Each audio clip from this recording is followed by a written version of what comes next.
tất cả các anh chị.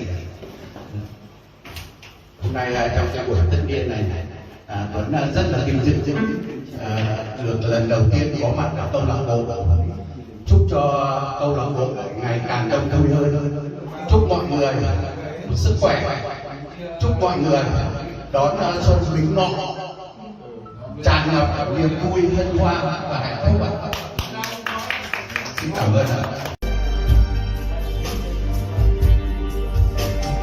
Khi đã nghe tiếng ca của người yêu bước xa, em hãy mang lên vui ngày xanh quê ta. Bay lang thang ngoài ánh xuân đẹp trai, ta vẫn không qua lòng đầy nhất rồi. Em hãy nhớ nụ cười tươi xinh, đưa tay hoa xuân chào anh, nói lời qua đôi mắt xa.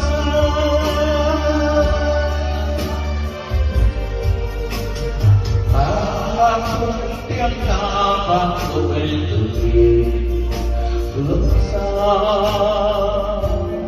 chúa kẻ thù đi mau dập tắt chiến tranh đẫm máu, đập tan ngày vào đâu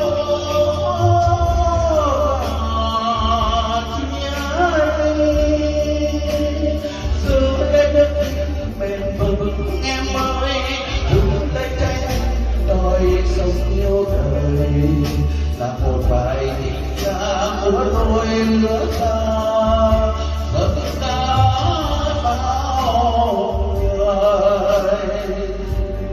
Giữ lấy đất bền vững em ơi, giữ lấy tranh đòi sống yêu đời là một bài tình ca